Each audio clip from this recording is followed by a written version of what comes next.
तभी अकस्मात ये मेरे स्वर्णरंध्रों में वो जहाज की ध्वनि सुनाई पड़ गई।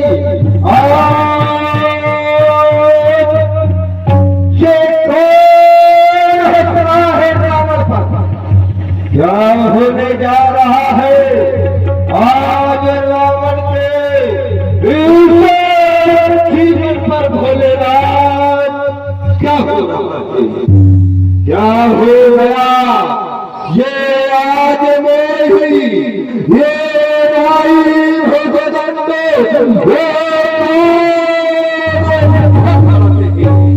ये मेरे आंखों के सामने ये छाएगा तो ये चकाचौंध, ये काले, ये भयंकर बहुत आग नजर आते हैं। ये चारों दिशाओं में ये रोने प्रमाण बहु ये लंका की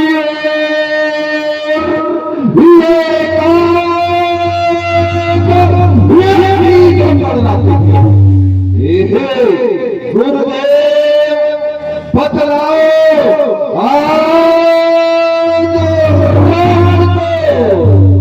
कारण ये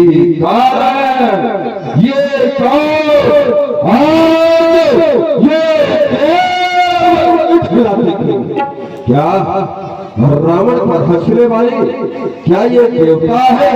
कदापि नहीं। देवता तो रावण से ठीक रहते हैं, क्योंकि रावण आवत सुने सकोहा तो देवन तके तो फिर कौन है जिसने आज अट्टहास की ध्वनिरापत करके अपनी मृत्यु का आवाहन किया है?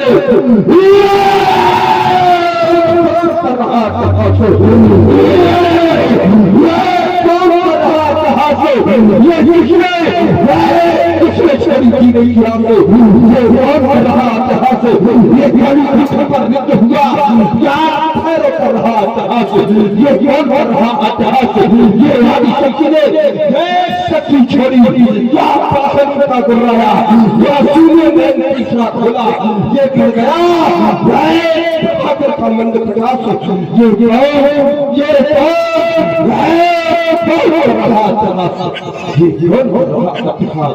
भोलेनाथ, आज रावण के जीवन में ये पहली बार प्रकट का क्रोध सामने उपस्थित हुआ। कारण क्या है? समस्त यथार्थ कारण आप मुझे याद कराएं और मेरे अंतःकरण को शांति पहुंचाए।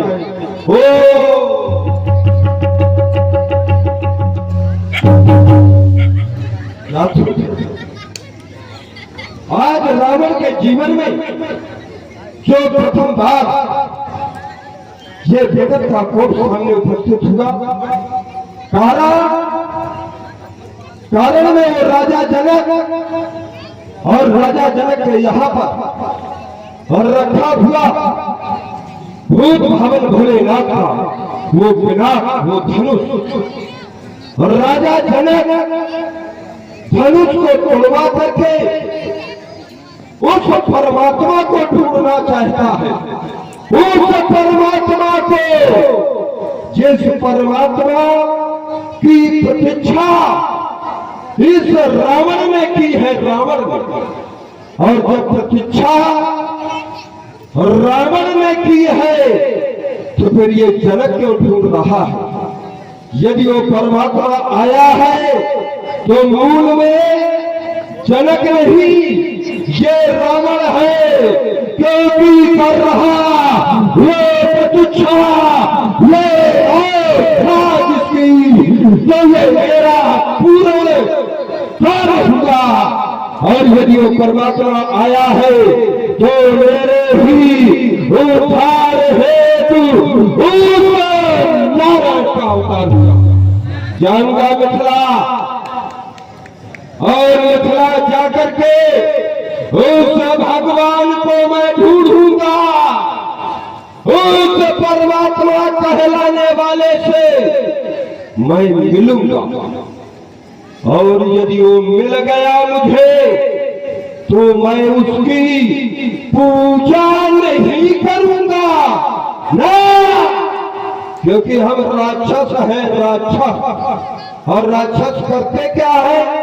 खाते हैं भैंसा, पीते हैं मदिरा, और जो भैंसा खाए मदिरा का पान करे उससे ये कहो कि मंदिर में जाकर के घंटा हिलाए, तो क्या वो घंटा हिलाएगा? ना, मैं भी जाऊंगा और जाकर के सोरंजन भंजन मई धारा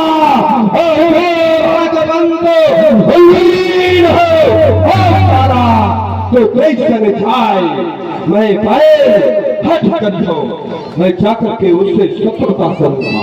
क्यों? क्योंकि हमारा घंटी हिलाने में और पूजा करने में कल्याण नहीं होने वाला, क्योंकि भजन हो नहीं तामस देहा, भजन हमसे हो नहीं सकता। तो कहे के लिए हम घंटी हिलाएं जब फल नहीं मिलने वाला? तो मन करवे वचन मंत्र दृढ़, ये मेरा मंत्र है कि जैसन जाए मैं पैर हट कर हम उससे जाकर के शत्रुता करूंगा। और जब शत्रुता करूंगा तभी तो हमारा उद्धार होगा, तभी तो हमारा कल्याण होगा। तो बस जिस कार्य हेतु अवतार लिया उसका श्री गणेश कल नहीं आज होगा। और उस महापुरुष के साथ साथ, क्योंकि मिथिला में जो परमात्मा है वो साधारण नहीं, वो तो स्वयं परमात्मा है, लेकिन जो सीता है वो साधारण नहीं है, वो भी शक्ति स्वरूपा है। तो उस महापुरुष के साथ साथ शक्ति का प्रणय आज होगा। तो जाऊंगा अवश्य जनकपुर को, क्योंकि श्री राघव के दर्शन होंगे, तर सुधा पान उस चंद्र नयन का आज ये मेरे बीच नयन सफल होंगे। बस सभा सुनो, एक बार चुप से जय घोष कर दो, बोलो शंकर भगवान की जय जय जय भूतेश्वर, जय जय जय अखिलेश्वर, जय जय जय पार्वती पति हर हर हर। पूर्ण गौरम कर्वावतारम संसार सारम भुजगेन्द्रहारम सदा वसंतम हृदयारविंदे भवम भवानी सहताम नमामि। नमामि समीशान निर्वाण रूपम विभुम व्यापकम ब्रह्म वेदास्वरूपम निजम निर्गुणम निर्विकल्पम निरीहम चिदाकाश माकाश वासम भजे। मेरा ध्यान भोलेनाथ की तपस्या में लगा हुआ था। ये घोर घनघोर को सुनकर के मेरा हृदय आज विचलित हो रहा है। कौन कह रहा बाणासुर सावधान? इस बाणासुर को सावधान करने वाला कौन? अरे उस मृत्यु लोक में ऐसा कौन जन्म ले लिया जिस मृत्यु लोक में मेरे पिता बलि ने दान में दे दिया था? क्या भोलेनाथ आज ये कौन कर रहा अट्टहास? अरे किसने छोड़ी जीवने की आग? ये कौन कर रहा अट्टहास? अरे उस देवी शक्ति ने शक्ति छोड़ी या फिर वाहन उनका गुर्राया या सोने ने इसका खोला या कर गया अभिमन्यु का पाला? ये कौन कर रहा अट्टहास? किसने छोड़ी जीने की आस? मैं भोलेनाथ की तपस्या में लीन था। आज किसी घनघोर धन के सुनकर के मेरा हृदय कंपित हो गया। अरे किस मैया ने वो सिंह जगाया? किसने सोता सिंह जगाया?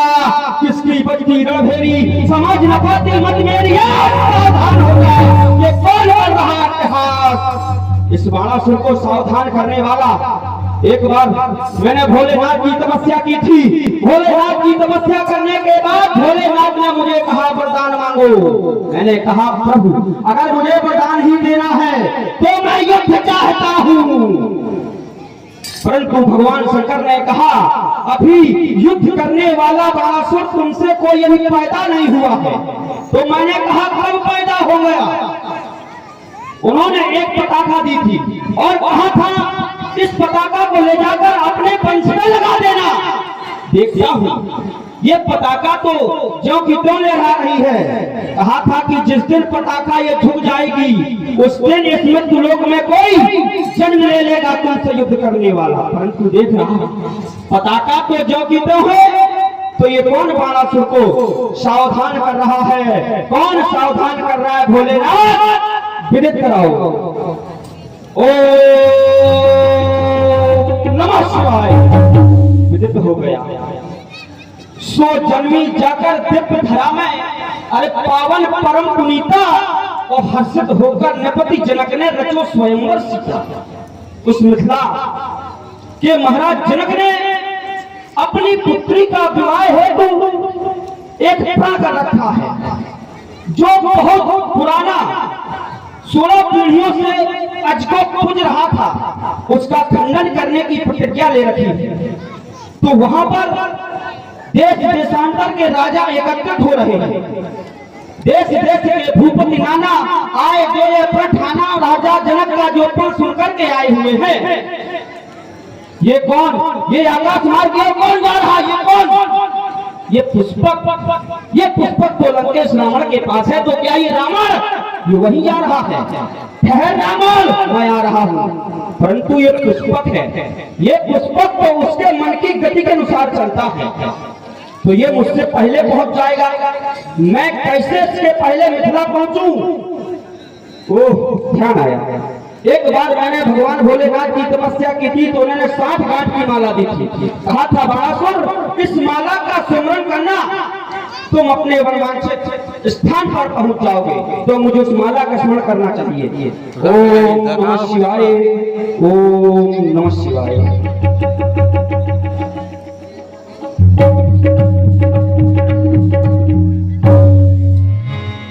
बल वेदिका पर स्थापित भूप भवन शंकर भगवान के पावन अज को ये बाणासुर आपको बारंबार प्रणाम करता है। मेरा प्रणाम स्वीकार करें। और देश देशांतर से आए हुए नेपालो महिपालो राजाओं ये बाणासुर की घोषणा है। यहाँ पर एक मांगलिक कार्य हो रहा है और अगर इस मांगलिक कार्य में किसी भी दैत्य दुर्दांत व्यक्ति के द्वारा यहाँ पर उपद्रव किया गया तो बाणासुर के द्वारा उसे दंडित किया जाएगा। सभी लोग सुन लो। सावधान सावधान।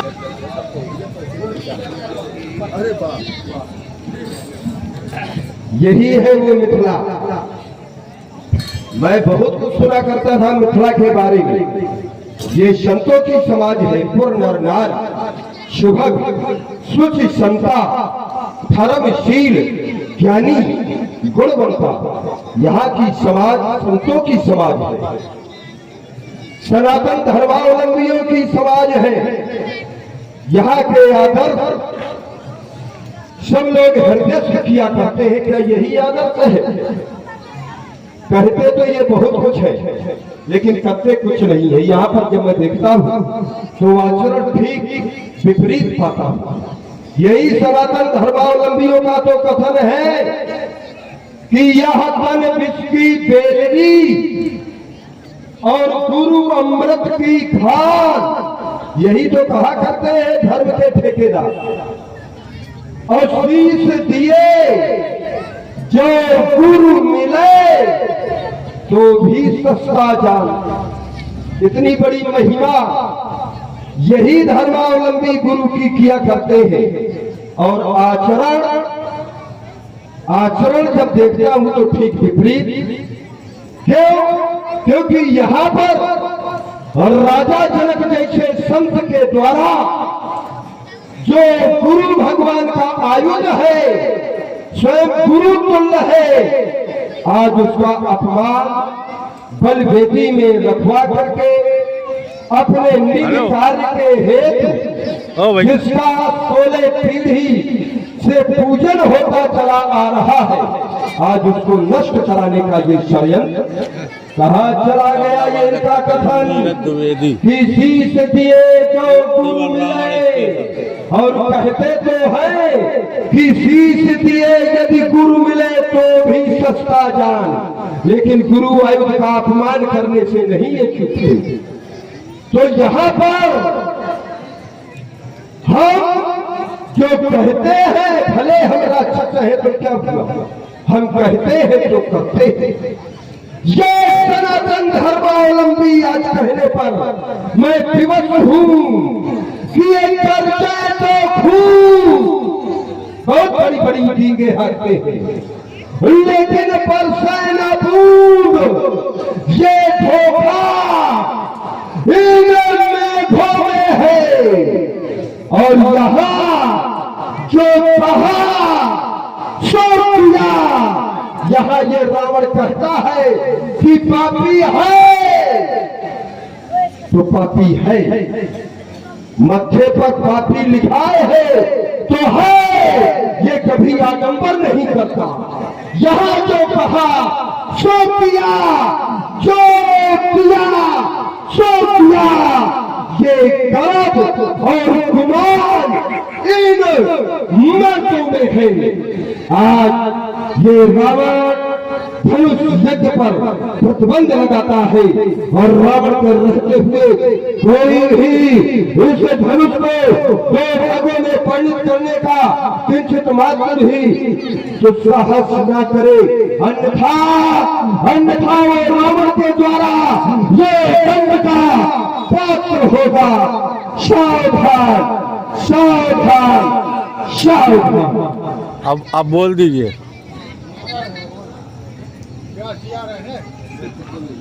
वो ना आएंगे। मैं जानता था यही होना है। जब मैंने महाराज जनक के जीवन को देखा, जीवन दर्शन किया, तो पाया क्या कि जो उनको कांटा बोए, महाराज जनक के मार्ग पर जो कांटे बिछा देते हैं, तो महाराज जनक कांटे बिछाने वाले के राह पर पुष्प बिछा दिया करते हैं। जो उनको कांटा बोए पाए बोए वो फूल। ये तो महाराज जनक जी का जीवन दर्शन है। बाणासुर का जीवन दर्शन कैसा है? जो हमको कांटा दिखे, अरे तो ताए दिखे हम भाला। और आज ये पंडित भी क्या जानेगा पलातू जी से बेदर्द भाई। कुलभूषण कंचन नगरी के सम्राट दशानंद जी, जय भोलेनाथ की। कल्पत्रवार जय जय श्री शंकर भगवान। ज्ञानी हुए और वो साधारण ज्ञानी नहीं, नारद विष्णु भगत पुण्य ज्ञानी, कितने बड़े ज्ञानी थे, और आजीवन ब्रह्मचर्य व्रत धारण करने वाले थे। लेकिन वो भी माया दिवस भय मुन मूढ़ा, मूढ़ कहते हैं अज्ञानी थे।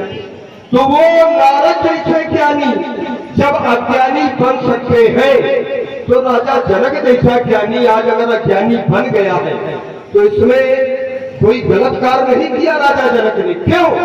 ये अज्ञानी के ही लक्षण है, क्योंकि इस धनुष का 16 पीढ़ी से जनक के पूजन होता चला आ रहा है।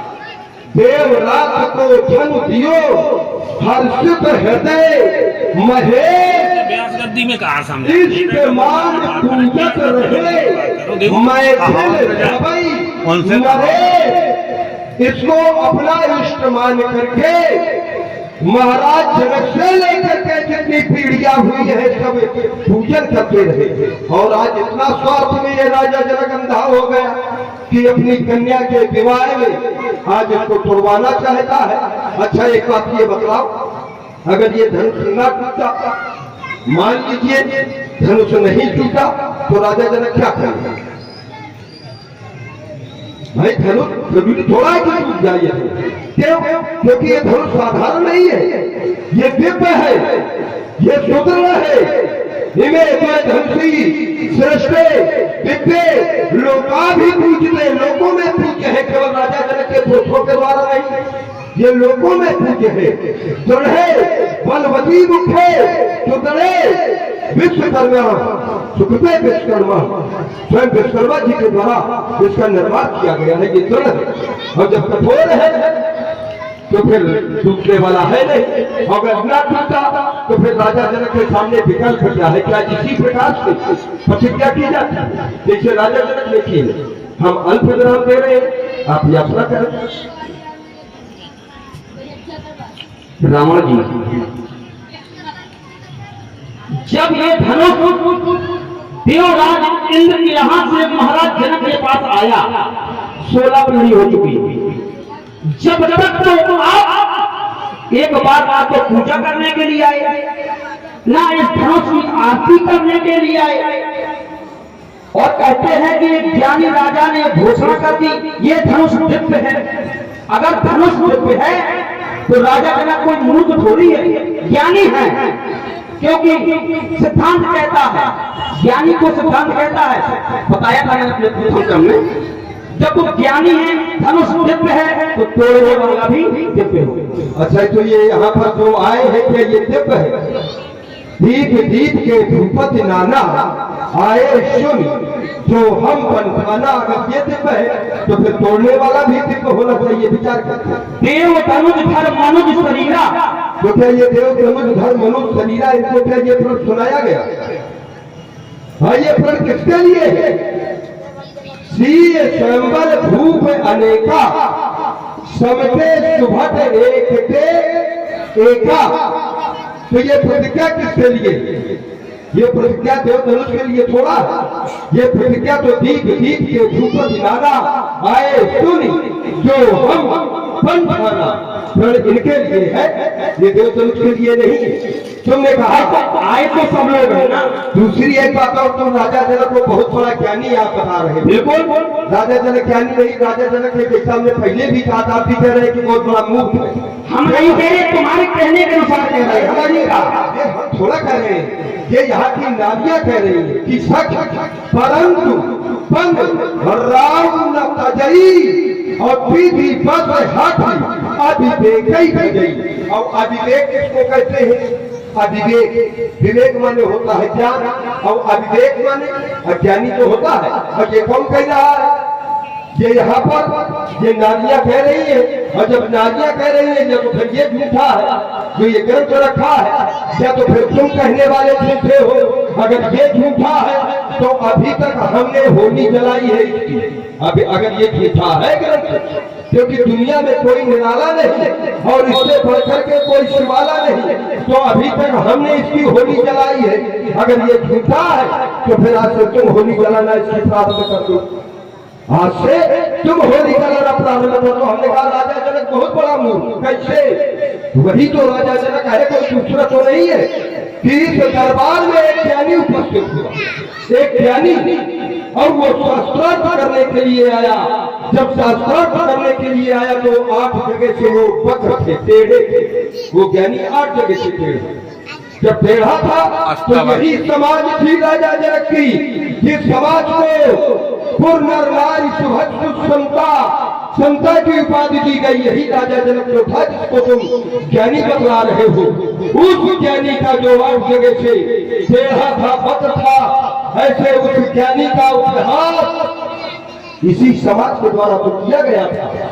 और समाज के द्वारा उपहास एक ज्ञानी का किया गया था, तो उसने कितना अच्छा उत्तर इसी समाज में दिया था कि यही ज्ञानी समाज मुक्त हो गई थी कि मैं तो ये जानता था कि ये ज्ञानियों की समाज है, और मैं ये नहीं जानता था कि ये जन्म की पहचान करने वालों की समाज है।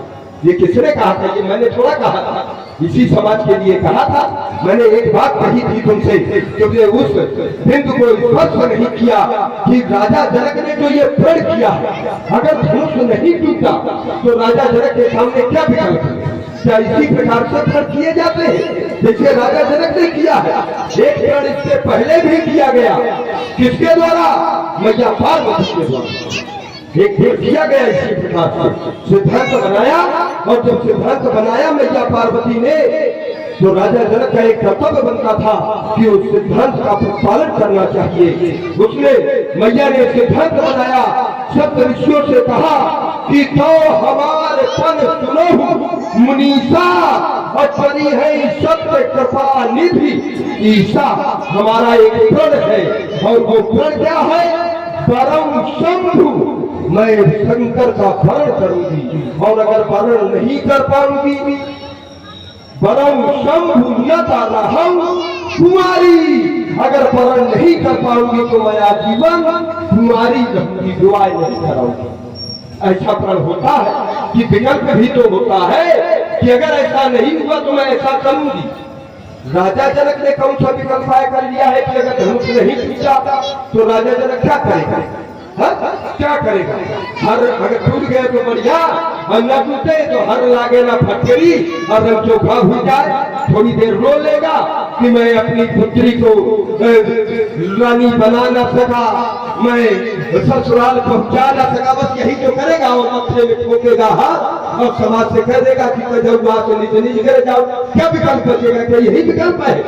इसलिए 16 दुनिया और ये राजनीति का पाठ, ये किसी दूसरे को समझाना।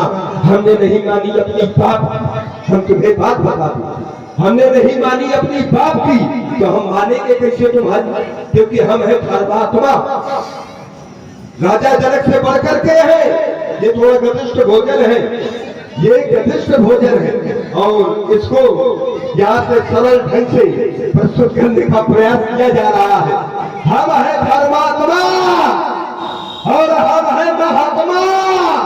अब हम जो कह रहे हैं वही सही है, और राजा जनक जो कह रहा है कर रहा है वो बिल्कुल गलत है। हमसे बढ़ करके न तो कोई महात्मा है। देखिए वो आ रहे हैं, वो जानते हैं कि रावण से बढ़ करके कोई महात्मा नहीं है। तुम्हारी याद नहीं जानते अच्छी तरह से। देखो, अगर तुम धर्मात्मा हो तो तुम्हारे लिए कहा गया है, मानव मात पिता नहीं देवा, साधु संग करवावई सेवा। ये धर्मात्मा के लक्षण है, ये धर्मात्मा के लक्षण है, ये धर्मात्मा के लक्षण नहीं।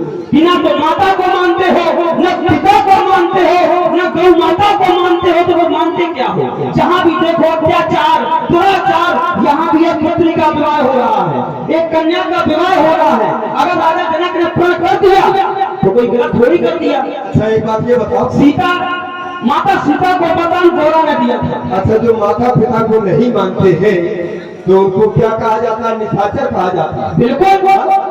तुमने अपने बाबा प्रहलाद को निशाचर कहा? भाई प्रहलाद ने बात ही नहीं मानी, अपने बाप को मरवा डाला। भाई अगर जो अपने बाप की बात ना माने, ये तुम्हारा कथन है कि जो बाप की बात नहीं मानता, माता की बात नहीं मानता, तो उसको निशाचर कहा जाता है। और तुम्हारे बाबा प्रहलाद ने बात भी नहीं मानी, और जो बाप का शत्रु था उसने अपने बाप का वध भी करा दिया, तो उसको जो है निशाचर कहो। कहा किसी ने निशाचर कि हम ही यहाँ निशाचर हैं, इसीलिए हम कह रहे हैं, इसीलिए हम इनकी होली जलाया करते हैं। कारण केवल यही है, इसीलिए क्योंकि इसमें कहा बहुत कुछ गया है लेकिन किया कुछ नहीं गया, इसीलिए हम होली जलाते हैं इसकी। इसीलिए हम कहा करते हैं कि अब धर्मात्मा है, अहिंसा परमो धर्मा। ये हम जानते हैं कि सबसे बड़ा धर्म अहिंसा है, लेकिन धर्म हिंसा तथैव च, लेकिन धर्म की रक्षा के लिए कभी कभी हिंसा भी अति आवश्यक हो जाती है। परम अहिंसा सर्वोत्तम ये मन की कस्तूरी है, पर समय समय पर जनहित में इस समाज के कल्याण के लिए हिंसा भी बहुत बहुत बढ़िया, बहुत बढ़िया। रावण अगर हिंसा कर रहा है, बोलिए। देखिए, आप दोनों विद्वान कलाकारों के द्वारा यह रावण और बाणासुर का संवाद सुन रहे हैं। इसी संवाद को श्रवण करके यह 50 मुद्राएं गुप्त दान के रूप में दोनों विद्वान कलाकारों के लिए सप्रेम भेंट हुई है। बहुत बहुत धन्यवाद। देखिए, और हमारे श्री नीरज भाई जी, उनकी ओर से भी यह 20 मुद्राएं दोनों विद्वान कलाकारों को सप्रेम भेंट है। बहुत बहुत धन्यवाद। मैंने धर्मात्मा अपने आप को क्यों कहा? अगर मैं धर्मात्मा यहाँ पर न सिद्ध कर पाऊं तो मुझे राक्षस कहना नहीं, मुझे सबसे बड़ा धर्मात्मा कहना चाहिए। अगर आपको लगे कि रावण धर्मात्मा है तो एक बार स्वीकार कर लेना। अगर लगे कि नहीं रावण धर्मात्मा नहीं है और रावण पापी है तो हाथ उठा करके कहना कि रावण पापी है, और ये रावण अपने आप को स्वीकार करेगा कि हाँ पापी है। लेकिन समाज के द्वारा हम तुम्हारे द्वारा न स्वीकार करेंगे। क्यों? क्योंकि देखिए एक सिद्धांत है कि जब जब हो धर्म का हानि और बाढ़ है असुर हमारे जैसे आधाम अभिमानी, तब तब प्रभु धर विविध शरीरा। जब हमारे जैसे कृपया ध्यान दें, 50 मुद्राएं पुनः बाणासुर के सुंदर अभिनय में भेंट हो रही है गुप्तदान के रूप में। बहुत बहुत धन्यवाद। अगर ये रावण अगर अत्याचार न करे तो क्या परमात्मा आ सकता है? बता दे भाई, रावण जब अत्याचार करेगा तभी तो परमात्मा आएगा, और जब परमात्मा आएगा तो आप सभी उसका दर्शन करेंगे कि ना करेंगे? क्योंकि अवश्य देखिए देखन जोगू, और जब आप दर्शन करेंगे तो आपको पुण्य का लाभ मिलेगा कि पाप का? क्यों? जरा बोलते जाओ, आपको पुण्य मिलेगा कि पाप? पुण्य मिलेगा। और जब पुण्य मिलेगा तो ये पुण्य किसके द्वारा मिला? ये रावण के द्वारा मिला। तो रावण ने अगर उस परमात्मा को बुलाने के लिए 2-4 गांव के ब्राह्मणों को मरवा डाला, 2-4 गौशालाओं में अगर आग लगवा दी तो कौन सा बुरा काम आए किया है? भाई दीपू द्विवेदी जी, आप गंज निवासी हैं। रावण के कुशल अभिनय में उनकी ओर से ही उनके सम्मान में ये 20 मुद्राएं प्रदान है। बहुत बहुत धन्यवाद। एक ये त्रेता की एक नीति है, त्रेता की नीति, हम उसी नीति का मैं पालन कर रहा हूँ। आदरणीय भाई नीरज द्विवेदी जी, उनकी ओर से दशानंद जी के कुशल अभिनय में यह उनके सम्मान में 50 मुद्राएं पुनः भेंट हुई। बहुत बहुत धन्यवाद। एक व्यक्ति के नष्ट होने से अगर परिवार का कल्याण हो रहा हो, विचार करिए, एक व्यक्ति के मर जाने से अगर परिवार का कल्याण हो रहा हो तो परिवार के कल्याण के लिए उस व्यक्ति को मरवा डालो चाहे मार डालो, उसमें पाप नहीं लगता। ठीक, एक परिवार के नष्ट होने से अगर पूरे गांव का कल्याण हो रहा हो तो उस परिवार को सीधे आग लगा दो। उसमें पाप नहीं, वो पुण्य, क्योंकि एक परिवार के नष्ट होने से पूरा गांव बच रहा है। और एक गांव के नष्ट होने से अगर हमारा राष्ट्र यदि बच रहा है तो उस गांव में सीधे पूरब से लेकर के पश्चिम और उत्तर से लेकर के दक्षिण चारों तरफ से आग लगा दो कि एक भी बच के ना जा पाए। कहे क्योंकि एक ग्राम के नष्ट होने से हमारे राष्ट्र का कल्याण हो रहा है। और रावण ने अगर समाज के कल्याण के लिए 2-4 गौओं को 2-4 ब्राह्मणों को अगर मरवा डाला तो कौन ना पाप कर डाला भाई? 2-4 ब्राह्मणों को मरवा डाला तो का पाप है कर दिया ना? ये पुण्य है। क्यों? क्योंकि परमात्मा ऐसा है कि जन्म जन्म मुनि जतन कराही, अब अंत के समय कहना तक नहीं आ पाता। जो रात दिन माला जपते हैं अंत समय उसका नाम भी नहीं ले पाते। और जब रावण अत्याचार करता है तो वही परमात्मा सामने आ जाता है। ये रावण का प्रभाव है। तो रावण जैसा धर्मात्मा और रावण जैसा महात्मा भाई है, रावण संत की नहीं है, बता दिया है, स्वीकार किया तो वास्तव जो रावण का है वो करो और जो बाणासुर का है वो बिल्कुल ना करो। इसलिए बाणासुर अभी तक तुम बचे हो, उसका कारण है अब जाग जा, या तो यहाँ से भाग भाग। कैसे संकेत आ जा रहा है, या तो जाग जा कि सामने तेरे कौन है, या तो भाग भाग। क्या क्योंकि बातें सुन तेरी बार बार मेरे उर अंदर लगिया बड़ा सो अब तू जाग जा। मैं हूँ एक अकेला जग में, मेरे जैसा को ढूंढने से ना मिलेगा तुमको, और चाहे ढूंढ लेना ना भूतो ना भविष्य थी। मैं हूँ एक अकेला जग में सबसे अजब निराला, और ये बचा क्यों है अभी तक उसका कारण है, और कारण ये है क्योंकि जीजा लगता हूँ मैं इसका, जीजा लगता हूँ मैं इसका, और ये है मेरा। अरे एक बार कहते होते हो, जीजा लगता हूँ मैं इसका, नीरज भाई ये है मेरा। अरे सारे ये साला है तो सारे कहने में क्या है। अरे पीछी का मंत्र ना जाने, पीछी का मंत्र ना जाने, वो खेल रहा है शेषनाग अखाड़ा से भाग भाग। रावण जी एक बात बताओ, सर्वप्रथम कोई साधु संतों को सताने वाला, गौओं को मारने वाला, अनीत पथ पर चलने वाला अपने आप को धर्मात्मा कहते हो, सर माना चाहिए। अरे चुल्लू भर में डूब मरो। समुद्र में रहता हूँ, समुद्र की तलहटी में लेकिन नहीं आता। अगर धर्मात्मा लोग ये अत्याचार नहीं करते हैं, इसलिए तो मैं तुम्हें कहता हूँ, अरे नीत पथ पर यदि तुम चले शायद ये 1200 तुमको छोड़ देगा, और अगर अनीत पथ पर लिया सहारा तो रावण जी तुम्हारे हड्डी को मैं तोड़ दूं। अच्छा जानते नहीं हो? जान गया। अभी पिंडे हो, यहाँ से सीधे निकलोगे तो सीधे अपने लंकापुरी को जाओगे। अच्छा हाँ, अरे घर घर जाते हैं ये ढेर के ढेर शत्रु, ये जाहिल भिखार के ना ढूंढ मार्ग पाते हैं। भजा भयंकर प्रकृति भयकारी देखो, ये जंगल कटकीरी, ये चाल चाल भूल जाते हैं।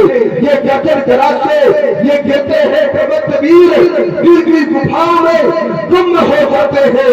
ये प्रबल प्रभंजन प्रकल्पन प्रमत्त वीर भय से भयभीत हो नित्य शीश दिलाते हैं। मुझे छेड़े नहीं उस तीर में सकती, जकड़ने की पकड़ने की नहीं जंजीर में सकती, चलाने की चपाने की नहीं वो सुहाग में सकती, मुझे डसकर छुड़ाने की नहीं वो जहरीले नाक में सकती। एक बार हो दो बार हो वही बात बार बार लगातार कई बार भागता है दिल के बार बार आंसू। महिला का मोछों पर भयानक है बार बार बांधे में वीर बलवानों को, और लंका की कोठरी पवन बुहरत है बार बार वज्र पलधारी आए देवराज, तो इंद्रों की वीरता बिगाड़त हो बार बार लगातार कई बार बल को बढ़ावत हो बोल वो बंबेधारी काल को मैं बांधत हो अरे हुंकारों से फटे कहा, अरे चट्टान क्यों करने वाले लेकर के फिर भटक जाते, जब पड़ जाते 1200 के पाले। अरे फल पर निशाना ठीक लगाते तो लग जाता ठीक निशाना। और रावण जी हमसे टकराना खेल नहीं, क्योंकि लोहे के चले जमाना। फिर वही बात बार एक बार हो तो मैं सुन लू बार बातन से फिर वो बढ़ावे चलू। मेरे देश सन्मुख काल भय खाता है बार लड़ी है जय को कर में धार, दो भाग गई है मैं जो से कहूँ बार बार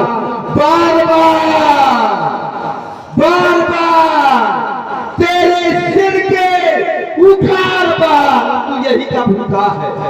बार बार तेरे मैं सिर के उखाड़ बार हम मसल मसल कैसे बाजी मसल मसल गलत में मिलाई हो तुझे बात।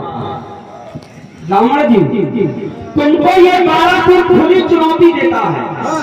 अगर आज ये धनुष कर्षण नहीं होगा तो ये सोच लेना कि तुम्हारे त्याग का जरूर कर्षण होगा। इसलिए अभी समझ जाओ आज धनुष को कर्षण हो जाने दो, क्योंकि जब तक तुम यहाँ रहोगे धनुष कर्षण नहीं हो सकता है। और तुमको ये बारापुर खुले की चुनौती देता है कि अरे रावण निकल करो रचना के बाहर। तुमको खुली चुनौती है युद्ध करने के लिए। यहाँ एक मांगलिक कांड हो रहा है, यहाँ क्यों विध्वंस करे, यहाँ क्यों उपद्रव कर रहे हो, हम कहने की तुम कर रहे हो। इसलिए तुम मिथिला के बाहर चलो, वही निपटेंगे। देखते हैं कितने पानी में हो तुम।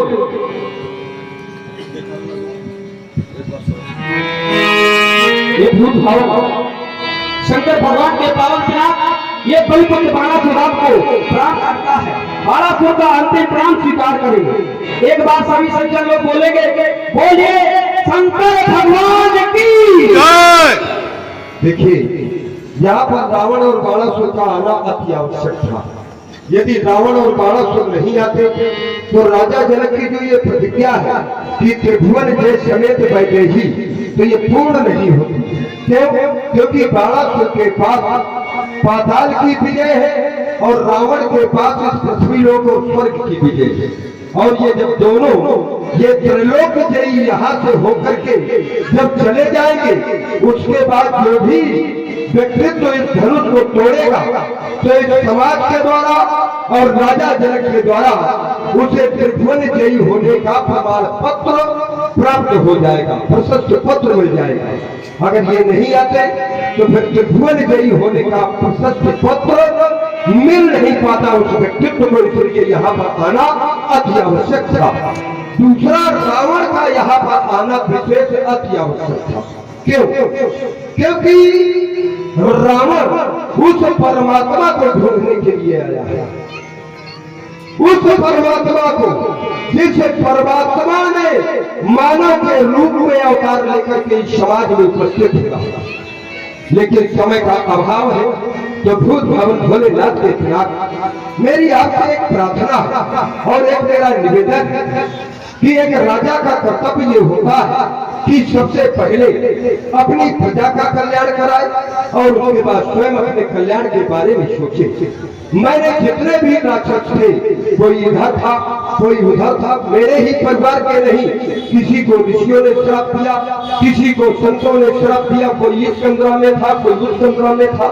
मैंने उन सभी राक्षसों को एकत्रित किया। एकत्रित करने के बाद मैं उन सबका राजा बन बैठा।